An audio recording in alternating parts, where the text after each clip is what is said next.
What's going on, Mount Vernon? We are here with Jason Pinkston today of Out Mount Vernon. We interviewed Amanda, T, and Gemma, but I wanted to interview Jason because I felt like he had a different aspect and a different tone about the LGBT community in Mount Vernon. So one of the first things I wanted to ask you about was the barriers with LGBT groups in Mount Vernon, like the services you guys are able to access. I'm gonna give you an example. Last year I came out to Pride, because I live right around the corner, and I just kind of walked around. I wanted to see, it seemed like you guys were doing everything. Every other thing that I attend in Mount Vernon, I see a heavy city presence and see anything like that out there. So it seems like you guys have a hard time accessing certain services. We do. We have a lot of barriers we run into, some political, some religious, and some are just businesses that fear, okay, if we're going to help the LGBT community, we're going to lose our customers because we're in a small town, and small town culture, they're used to their ways. They're used to men with women. Men get married to women when they have kids, they have families, a generational pattern. When you introduce the LGBTQ, you're interrupting what their norms are. So they're not used to us being out and present and being numerous now. So the barrier we run into is the fact that when businesses do step up to help us, they often fear that they're going to lose their customer base for.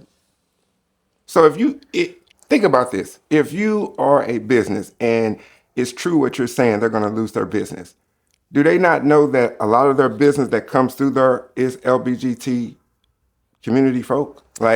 So do you care about that aspect of losing that business too?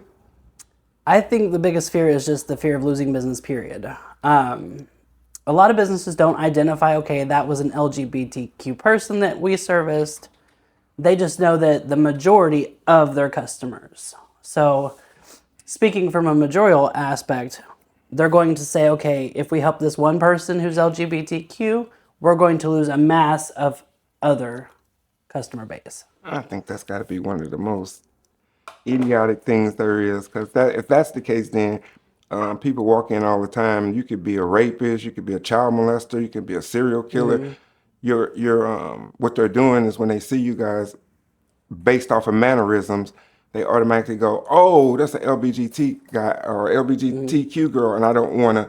So it goes back to the thing I was talking about with me being black. I do not like labels.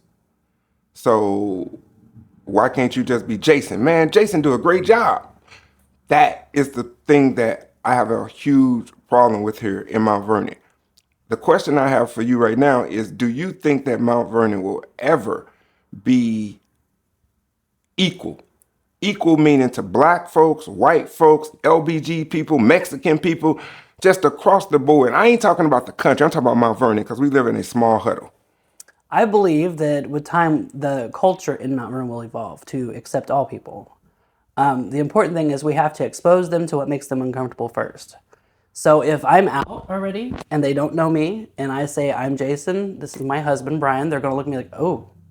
But the more often I do that to them, the more often I introduce what is uncomfortable, they're going to become more comfortable with that scenario.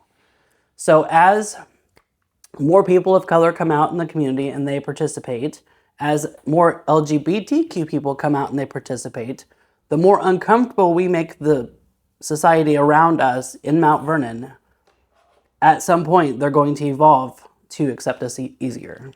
So with that being said, what is one of the most common misconceptions about the LGBT community that you would like to knock down? Well, the misconception I often hear is you're going to turn my kid gay. Your information's going to make them gay. Accessible to your information's going to make them gay.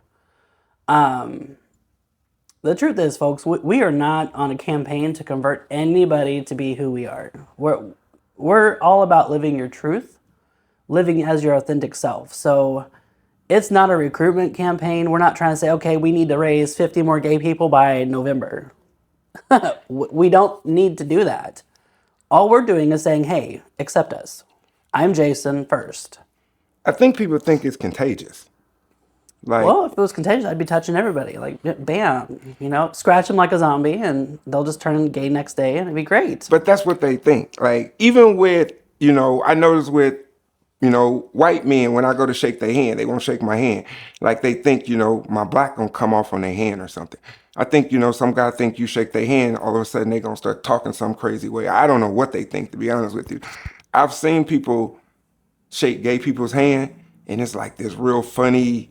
I know you know what I'm talking about. They don't want to give you the full manly shake, the masculine. So, in our current culture that I've observed myself, most men are either hyper masculine, like they are 100% masculine, there's like no feminine qualities in them, and they suppress anything like showing emotions or anything. They shake your hand really hard, they shake your wrist, they pat you on the shoulder like, they're trying to give you the Heimlich maneuver. But if you were to shake a gay man's hand, I don't shake hands really strongly. Like, I will grip your hand and shake your hand like a normal human would, but Right. I don't have like a lot of force behind it. It's a lighter touch. But I don't think the stronger grip classifies, that you are, really shaking somebody's hand. This is what I think it is. If you actually grab my hand, not the force of the grip. I'm talking about those people that when you stick your hand out, they give you two fingers and shake like that. That's what I'm talking about. Like, Yeah. like it's like you contagious. Like you got some fungi on your fingers or something. I don't know. Yeah, Like, those are the people that they're either already socially awkward or they're just confused, like completely confused. And that takes us back to making them uncomfortable. If we can make them uncomfortable enough by shaking their hand and being open to them and being receptive to them, our hope is they're going to evolve to accept us easier. They're going to want to come up and shake our hands at a later date. uncomfortable conversations. I've been talking about this for years, and I'm gonna use the aspect that I was coming from. I always felt like the way to make white privilege, people understand certain things, was to put us all in a room, black, white, gay, and have a forum and questions, Q&A, and people start to understand things. When you say uncomfortable, how do we get people to be put in that situation? Because they try to avoid it as much as they can. So we have to create those unique opportunities. And part of what At Mount Vernon does is we do like support groups, we'll do outings, we'll do other events, like we're having Pride in May 30th. We're inviting the entire public. So we are creating environments where they can approach us openly. They can come enjoy festivities with us and get to know who we are. But I do agree with you. We need some kind of forum or some kind of open concept where we can get into a room together and just talk about things, explain ourselves, but not come in there to argue and to fight. Right. I've noticed in our society, well, in any society really, you have more dominant personality traits, and they're the ones that have to be right about everything. They cannot be wrong. Their point of view is the only point of view that matters. When you get that kind of atmosphere going, it's not going to matter how pleasant you are to somebody or how much you try to connect with them on a personal level. They're automatically going to have some kind of barrier against you.